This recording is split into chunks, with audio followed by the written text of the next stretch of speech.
Welcome back, ladies and gentlemen, to this Leaders League Spring Cup Season 1.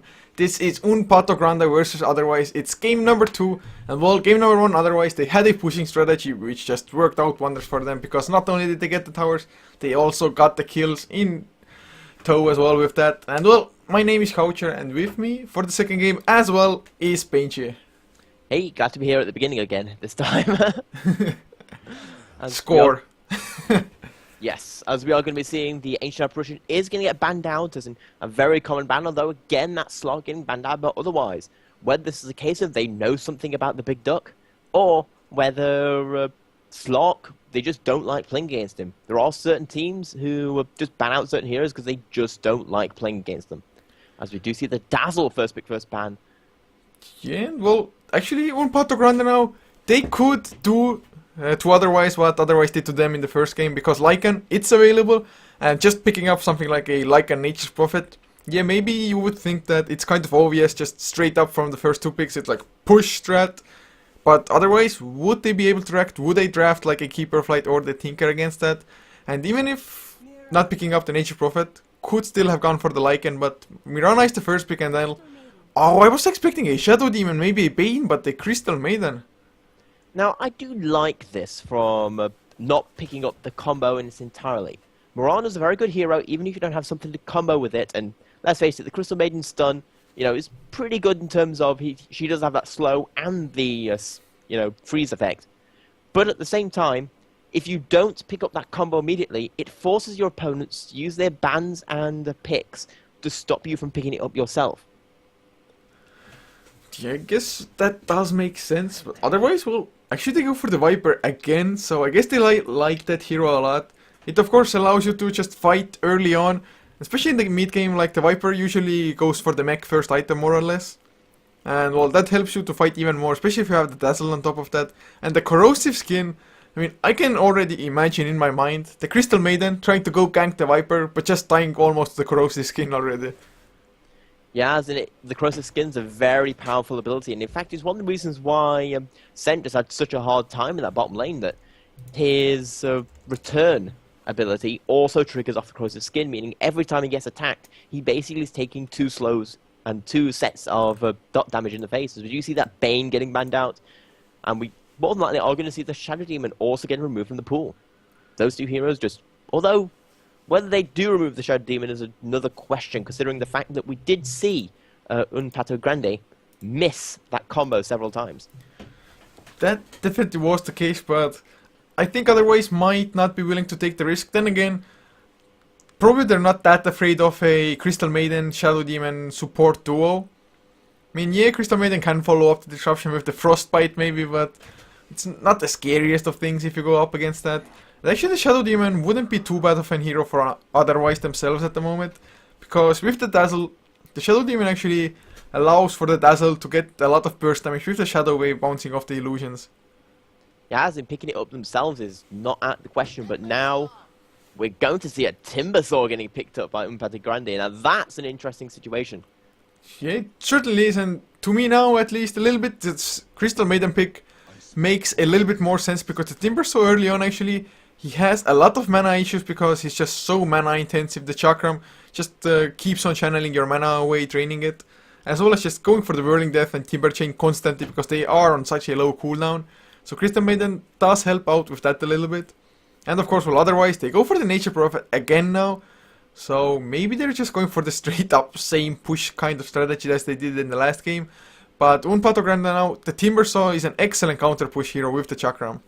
Yeah, as in Timbersaw, they don't have the same issues. Although Timbersaw is one of those weird heroes in the fact that he'll never lose you a game, but he'll never single-handedly win you one either. He's a very good offlaner, but he doesn't spiral games out of control. He can't bring back games if you're not already in a good position to do so.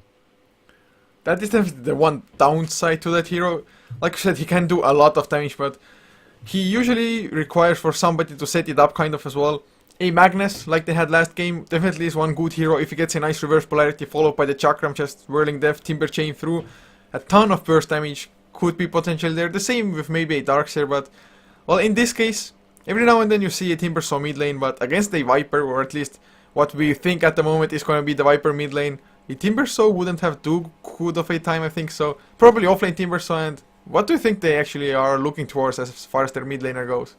I don't actually think it's going to be the Viper again. I think they're going to use him as that, first position carry once more. As we do see, I say that because we see an interesting ban coming out from them as their fourth ban, that Templar Assassin. Now, Viper destroys a TA mid. His entire essence effectively counters her in every single way, meaning that if they're planning on putting a Viper mid, there's no need to ban out that TA.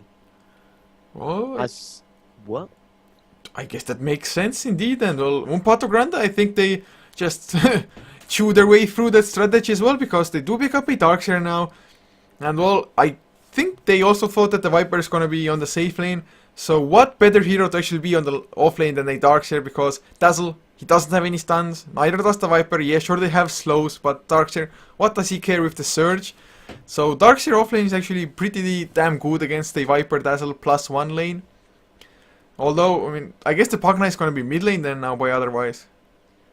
Well, I'm going to guess so, because Pugna, well, I have seen him play as a support with just for that ward ability in the past. Having said that, is not the greatest user of Pugna. Pugna can really spiral out of control, get the Aghanims, use his life drain, and just do huge amounts of tower and AoE teamfight damage.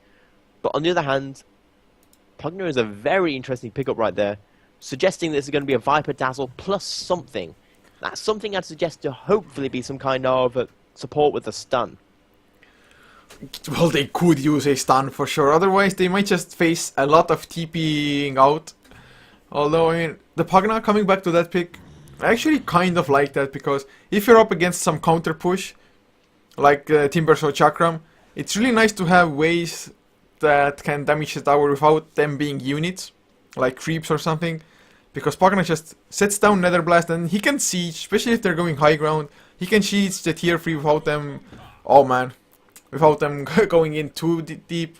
But Kanka, the last pick for UnPatoGrande, and well, does that mean it's gonna be a Mirana support or is it gonna be a Kanka support? I have no idea at this point, as we kind of have like two offlaners in the Big Duck, with Kanka probably going mids. We've got, the only offlaner on OtherWise being that Nature's Prophet, but at the same time we've got two mid heroes on the opposing team. On their side as well, we've got that Storm Spirit and the Pugna. They could lane this in a lot of ways, and this is going to be very interesting to see. Yeah, I mean, I guess, and well, otherwise, man, well, those lineups, I like that they're at least something different from the usual, like, slightly even, you can say, completely different. But one thing that I actually didn't even point out in the first game is, just check in the Radiant base. This team logo, man, how cool can you be? That is actually an awesome team logo. Does that actually appear on that? Oh, no, look at their flag. That flag's even better. Oh. Oh, man. I saw it in the last game a little bit, but I didn't even, like, pay any attention to it. But, oh, man. Is it like a tournament for just awesome flag designs? Indeed. Oh, man. But, to go over the lineups fast, starting with OtherWise once again, with, oh, man, I hate blue names. Lacrimosa up on the Viper, leaving the Koros to play the Dazzle with Sasha. It's actually going to be a support partner, like you said, that might happen. With I am hard to fucking beat, it's going to be the mid lane Storm Spirit. And Scappi, once again, on the offlane Nature's Prophet. In the meantime, on the upside, they're currently 1-0 down. We need to see them bring this back to take us to game number 3. We've got Emvarez, muted, on the Kunkka. We've got Dark Fantasy on the Darkseer. Jibbing on the Crystal Maiden, Sonic Fan Lexic on the Timbersaw, and John Frogman, the lesser-known cousin of John Freeman. Oh, man. That was pretty damn clever, I'll have to hand it to. I think it actually comes from there was this Half-Life 2 comic thing, of like a joke thing, with George Froman. I mean, I have no clue. That world is so distant and strange to me. But, well, talking of strange, I mean, Kanka's safe lane farm, I guess weirder things have happened. But, well, between the Mirana, Kanka, as well as the Crystal Maiden, I guess they should have some pretty nice setup for the Arrow. Although, I mean, I guess they would if the Crystal Maiden would actually be on lane, but he's jungling things up at the moment. With the Frostbite, of course, can quite easily do so. And well, they do need the Arcane Aura, I think, just to be able to spam things out a little bit more. And actually it's going to be Darkseer against Storm Spirit mid lane, with a Timbersaw being on the offlane. And I really thought that having the Darkseer against the slows just to escape would have been maybe a bit better, but then again, without the stuns, it's hard to lock down a Timbersaw as well, as long as he has the Timber Chain, which of course now he does not, because he's only level 1 and went for reactive armor. We do see Timbersaw's playing a bit aggressive right here. He's going to take a bunch of damage. His reactive armor is pretty good, but it's not the great. Doesn't make you invincible. That's something that a few Timbersaw players do forget. Yeah, it's maybe if you get it to level 2 and yeah, I guess against the Crystal Maiden, or well, not Crystal Maiden, a Dazzle, it might. But it's of course not level 2, and it's not going to be level 2 for a long time if these things continue going like they are. And of course there has been some pretty nice pulling by Sasha as well on the Pagna. Just getting a triple pull through, so making sure the entire creep wave actually gets demolished so the lane won't be pushing out. And now, well, the chorus just goes back on the Timbersaw once again. And do you think he actually maybe should have started with the Timber Chain, or do you think the level 1 Timber Chain wouldn't have been enough anyway? Well, the thing is, level 1 Timber Chain wouldn't be really... The only reason why he's being able to stay so close as he is right now is simply because that reactive armor giving him that armor and regen. But at the same time, he's just not going to have a very fun time in this lane. Not against a Dazzle, not against a Viper. He's just going to basically be just trying to get any kind of experiences. We see this Viper's already level 3, while the Timbersaw's got nothing. Well, I mean, he's struggling, but I think the Darkseer would have done better off lane against a certain tri-lane. But do you think the Timbersaw would have been better off against the Storm Spirit mid lane? Or how do you actually rate that matchup? As we do see actually a fight going up on top. Oh, the Torrent connects. This should be a kill. I mean, they're running away at the moment, but there's a TP on Skype, but well, he doesn't have a Sprout to actually oh man, can you really TP out? Oh, are you kidding me? How? How the hell? Lovely move there coming out from Nature's Prophet, just popping that solve, juking into the trees and getting enough time. And it's worth noting that Morana didn't quite, she did have her arrow up, but she didn't throw it out, and well, that is going to cost them the kill. Oh man, that looks like UnPatoGrande, man. They love the Mirana, although it's just such a popular hero to draft anyway. But looks like for the second game in a row, at least to begin with, they have missed the first chance opportunity because of that arrow either not landing or, well, this time around not even throwing it out. We do see Timbersaw has finally managed to hit level 2, but just look how much harassment Viper can do to him. He's not really, doing anything amazing. He's just right-clicking him, and the slow and the poison attack just hurting him in the face all the time. There's nothing this Timbersaw could do in this lane. Oh, and well, he's just going to try to get some maybe rune control for the Darkseer, which of course for a Darkseer is really easy to get with the Surge. I mean, Storm Spirit, maybe if he gets level 5 he'll be able to contest the Darkseer, but until then, Darkseer probably is going to get almost any single rune. But this bottom lane, the Viper, how do you actually think the Viper should skill build himself? Because so far he puts 3 points into reactive armor, and is he just looking for those early fights and already gearing up for them? Or do you think it's maybe a little bit too passive for a safe lane Viper farm? But oh, mid lane they're going on Storm Spirit before he hits level 6, but he has level 6 already, the Frostbite is there, but he can just get his ass out of there, just go to the high ground, and well, he's gonna be safe. As we do see that ball lightning actually has a pretty nice effect. What's that coming from? Yeah, it's glowing red when he's doing stuff. Is it from an yes, immortal he's got an item? Awesome hat. Yeah, he's got the awesome mortal hat. For those of you who don't know, the compendium items have finally been released. I've got 4 of them. I think I got a Crystal Maiden, a Lion, an Axe One, and a Wind Ranger, or Runner, because I don't like change. I think I've got like 3 or 4 as well. I think I have the Puck Tail. I think I got the Axe and the Lion. I'm not too sure. Well, don't care too much about the items. Won't be ever able to use them anyway, because I'm just casting, not playing most of the time. Unfortunately. Well, maybe somewhat fortunately because I love casting, but every now and then I would just love to play the game, as the tier 1 tower already forced 5.5 minutes in. Nature's Prophet is level 5, so level 3 Nature's Call, and doesn't look like they show any indication of stopping actually. Why should they? The Timbersaw, he doesn't have the chakram, he's even not halfway to it now. So this should be an easy tier 2 on top of that, and getting so many towers so early on, that's just too much gold to actually pass up on. As you see, the arrow's going to come out. It's not going to hit anyone, just nailing that range creep in the face, saying that he just doesn't like that dude. And well, the Darkseer rotates in as well, but the Nether Ward is still down.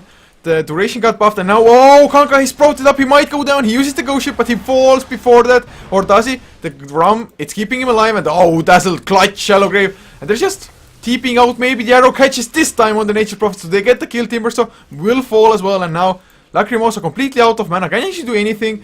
The Corrosive Skin is pretty damn annoying, but I think he should have focused on the Darkseer, not the Crystal Maiden. Or maybe I'm wrong, because he got the kill, and now Dark Fantasy, Corrosive Skin, 2 HP.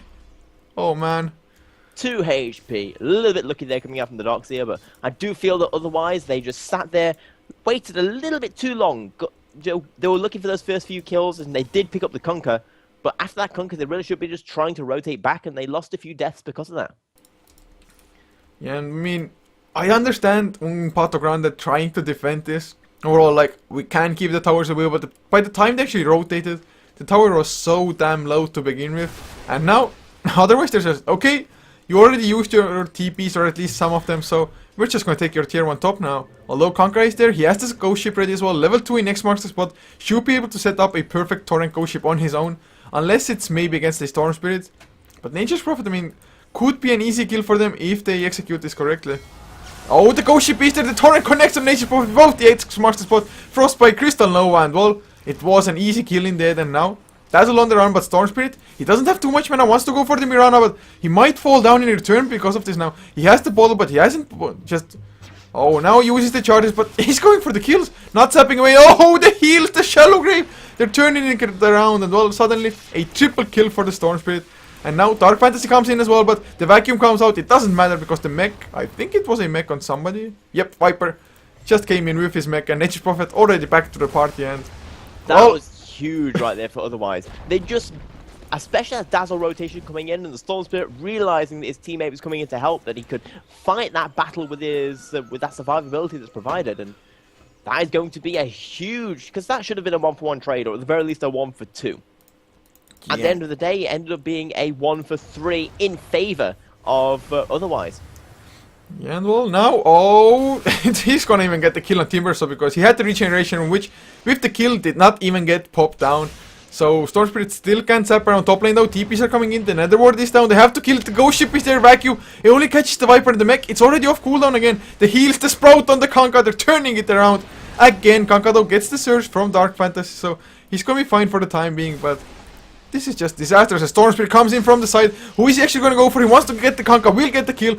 But it actually doesn't have enough mana left anymore. Doesn't have a magic wand. He's getting caught. Ion Shell, Frostbite. He gets the kill before he dies. But, well, as the tier 2 falls as well, it's definitely still in their favor. And quite heavily so.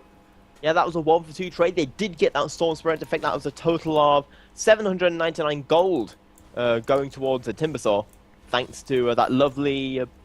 unstoppable streak being taken away, but at the same time, they've lost all of their outer towers apart from this middle lane. Well, I think even those towers aren't going to stand for long the way this is going. I mean, otherwise, looks like a pushing strategy is what is closest to their heart for them. And so far, they've been able to execute. Maybe it's some questionable decisions coming out from Pata themselves with Timbersaw. Viper strike up on him. X marks the spot on the Viper himself. The torrent. Oh, the ghost ship is maybe going to connect. Viper does get hit, but he is pretty damn tanky. No mana for the Mecto. Shallow Grave. A nice vacuum as well. Can they actually escape Nether Ward? Under attack from the Mirana. But oh, Storm Spirit comes in from long range. Wants to go for who even? Timbersaw. He's going to go down. Electric Vortex. Dark Fantasy drops low. They do kill off the Mirana. Nature's Prophet with his ultimate bouncing around. And well, Kanka, he escapes once again on 2 HP. But Chipping, it's not going to be as lucky, and even though the Kanka survives, they get 0 in return, and well, looks like they're going to lose the tier 2 on top of the tier 1 they already lost. That was, we just saw again the initiation by Pato, kind of all over the place, but at the same time, the goal is just so far ahead in favor of otherwise. 10k, only 10 minutes in, that's 1,000 gold lead per minute the game we've been in so far, and you know, that's just not very good. We just see the Storm Spirit. He's almost got his Orchid. It's only 11 minutes in. Oh, man. I would be crapping my pants if I was UnPatoGrande at the moment. I mean, otherwise, they do have to back off at the moment because some of them were dropping low on mana. And well, the Puck now was completely dead altogether. So I think they just wait things out. Everybody reaches up and just go for maybe the death push, or maybe they could even grab the Roche, even though they are on the Radiant side. But just the map control they have at the moment, I mean, I think they could easily do it. As in, at this point, the thing I have to feel is, as we see Timber's in a whole bunch of trouble, he's going to be able to get out of the Timber chain, but... Oh man, well, Pugna comes in now as well, and Mirana, will he be as lucky? The Nether Ward is down already, and he has the leap, of course, gets to the high ground just before the Storm Spirit comes in with the Orchid. That leap was so timely. Yeah, as in... But again, we just see there's an Orchid now on Storm Spirit. This is only 12 minutes into the game. If we have a quick look at current gold per minutes. If I try and find the button. Oh man, 646. Oh wait, nice torrent does connect, but no ghost ship to follow up. The arrow connects and Storm Spirit for 5 seconds. The Chakram to follow, they have the mech. The vacuum, the boat comes in, the kill of the Storm Spirit. I can't believe it. But he buys back, and well, I guess he's just going to rejoin the fight. The tower already down to quarter HP. Just the nether blasts keep on coming, and well, I think this buyback, it's probably going to be worth it, because there's no ghost ship, no vacuum, and well, even if their vacuum comes off cooldown, there's no wall, and Viper, he just stands in the Chakram. He got arrowed, of course, but man, the corrosive skin does as much to the Timber so as the Chakram does to the Viper. Yeah, as in at this point, it's so hard to kill even one of them, and there's 4 players on this team. You've got this Dazzle with the Shallow Grave new sustainability. We're going to see the Torrent coming out. Scappy taking a whole bunch of damage, but he's going to be more than fine with a few heals, and the mech's coming out, and the tower will Storm Spirit goes in, chipping. He's going to take a fall on the Crystal Maiden, and is he going to go for more silence on the Timbers? A nice vacuum, but there's no follow-up at all. The Torrent does connect onto 2 as well, so Storm Spirit, is he going to be a dieback? X marks the spot. He's healing up with the Dazzle, with the bottle. Now a nice double man Sprout Conker tries to run away, but instead they do lose all of them, and now with the heals from Dazzle, they're all so low on mana. But they just managed to whittle out Pato, and that's going to be the first set of frags 30 minutes in now. And just that team fight right there, the fact that Storm Spirit did not go down, just shows you how much of an issue it is trying to kill any of these heroes. With the amount of mechs, with the amount of survivability, with the amount of shallow graves and heals, and it's just practically impossible unless you can basically stun the entire team in that ghost ship plus vacuum combo. At the moment it sure feels like it, and although, I mean, Darkseer, he's level 9, not the worst XP for him, I guess, but I mean, using a Darkseer mid lane, you would expect him to have more. He doesn't even have a mech now, and actually check the item on Viper that he just finished. Whoa. What?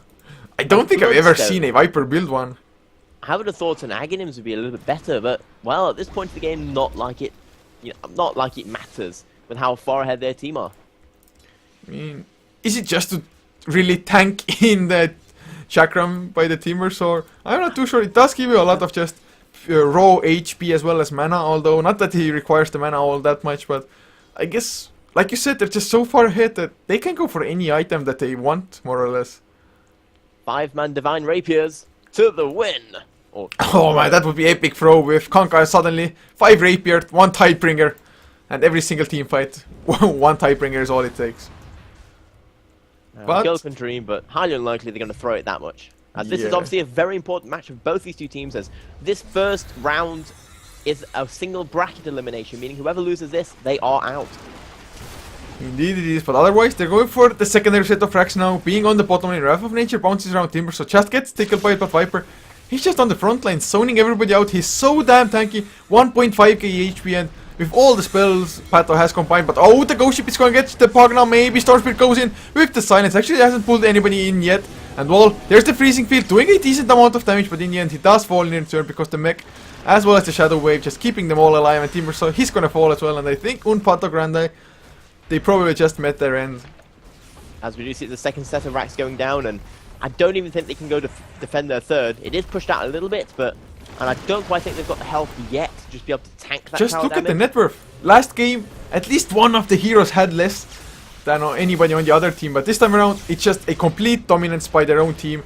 Even the Dazzle, the hard support for them, has more farm than the highest farmer in Pato. Yeah, and we're just seeing that because of they've just played these team fights amazingly well, and Pato just had no way to come back from this. Oh man, we're just going to see an Ancient like 16 minutes in. That's pretty damn crazy.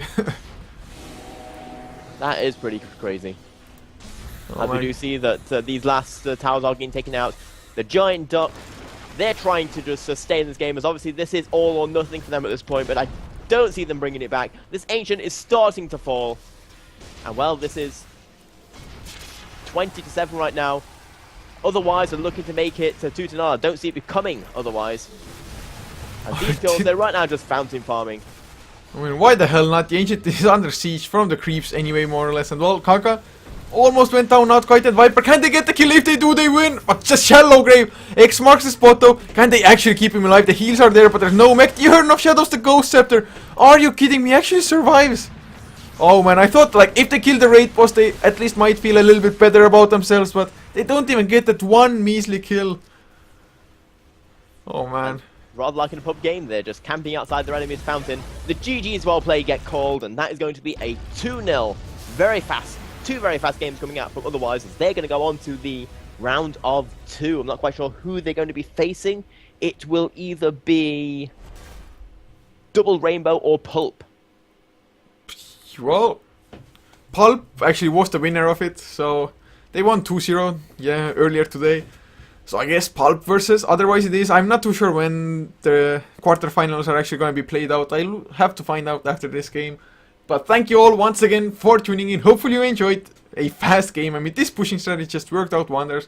And of course, thank you all for supporting us as well as Leaders League, checking it out. And if you did like us, be sure to follow us on Twitch, on our social media, Facebook and Twitter.com/HeflatV. And, well, if you missed a few games, YouTube.com/Heflamok to find all the votes, because we're uploading them as fast as possible after the games. But this is going to be it for us. Benchy, any last words? Well, it was a pretty nice, strong showing coming out from OtherWise. I say in the Giant Duck sadly weren't able to stop that onslaught of pushing, and it's going to be interesting to see how that pushing strategy is going to work against teams who may be a little bit more ready to go up against those different playstyles. That's definitely going to be something to look towards to. But for today, it's going to be it for us. There's going to be more on this channel at 1:30 CET in the night, some Join Dota League America action. But until then, a few songs before I close off the stream, but hopefully I'll get to see you again tonight.